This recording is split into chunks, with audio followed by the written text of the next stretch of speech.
Hello everyone, welcome to all of you in my YouTube channel Law for All. अपनी previous video में हमने introduction of administrative law को discuss किया। आज हम डिस्कस करेंगे ग्रोथ ऑफ एडमिनिस्ट्रेटिव लॉ। क्या रीज़न है ग्रोथ के एडमिनिस्ट्रेटिव लॉ के?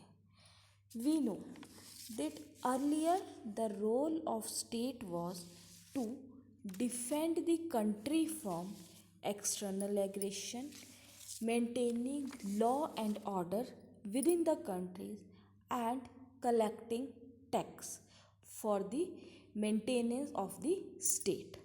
पहले हमें पता है मेन मोटिव जो स्टेट का था, सिर्फ ये तीन मेन पर्पस और मेन मोटिव थे।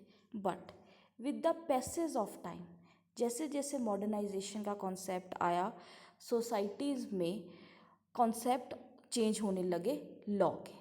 Now the duty of state and government was not only to protect the individual from external aggression and collecting tax for fulfillment of the basic needs, but now individual want some extra facilities.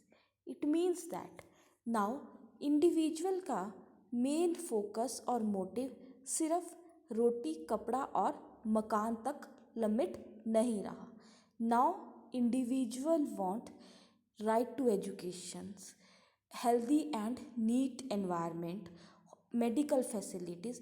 It means बहुत सी basic चीज़ों को fulfil के अलावा extra desires भी human being की आने लग गई।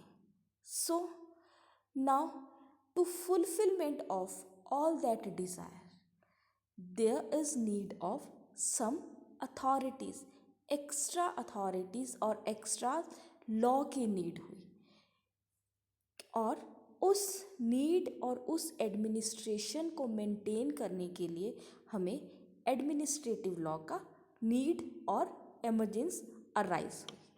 नाउ किस तरह के फंक्शन हमारे मॉडर्न स्टेट में आने लगे जो हमारे अर्लियर नहीं थे? Very important 5 functions: protector, providers, entrepreneurs, economic control and arbitrator. These are the main functions of a modern state. अगर आपको इन पॉइंट्स की डिटेल एक्सप्लेनेशन चाहिए तो काइंडली कमेंट में, okay? Now reasons for the growth of administrative law. First very important reason is radical change in the role played by the state. It means that now state ने अपना scope traditional and minimum functions कौन से थे? Defence करना external aggression से और tax collect करना for the purpose of maintenance, उससे कुछ आगे बढ़कर अब उन्होंने पॉजिटिव पॉलिसीज़ बनाना स्टार्ट किया। पॉजिटिव पॉलिसी का मतलब है यहाँ पर कुछ वो पॉलिसीज़ जो परफॉर्म करे हमारी स्टेट को वेलफेयर करने के लिए, हमारे स्टेट्स की वेलफेयर बनाने के लिए। जैसे कि हेल्दी एनवायरनमेंट के लिए कुछ रूल्स बने, हमारे हॉस्पिटलाइजेशंस के लिए कुछ रूल्स बने, एजुकेशन के सेक्टर को इम्प्रूव करने के लिए कुछ पॉलिसीज़ बने। उस फील्ड में हमारे अथॉरिटीज़ ने वर्क करना स्टार्ट किया। सेकेंड रीज़न क्या हुआ?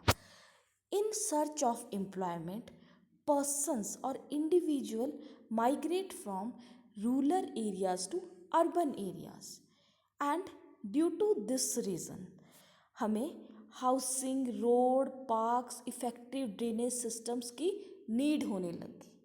सो to fulfilment of that need there need some policies, rules and regulations, और वो policies, rule, regulations administrative authorities ने बनाए। So this is the second reason for the growth of administrative law. Another reason is emergency situations. Emergency situations का मतलब है sometime, जैसे कि आजकल ही एट प्रेजेंट कहीं फ्लड की सिचुएशंस आ जाती है। So it is very difficult to pass a legislation to resolve the problems related to individual. तो उस टाइम पर एडमिनिस्ट्रेटिव अथॉरिटीज़ ही परफॉर्म करती है function in a immediate situations. Second one is जो हमारे एडमिनिस्ट्रेटिव ट्रिब्यूनल्स हैं, that administrative tribunals are less technical in nature.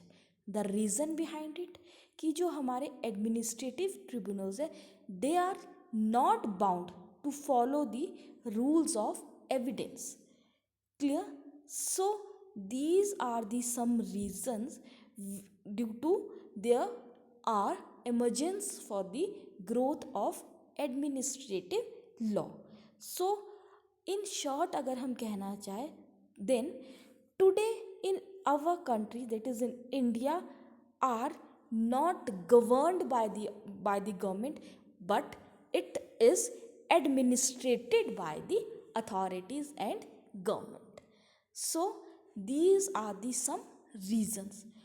Students, if you want detailed notes on this topics, so kindly comment in box. Thank you.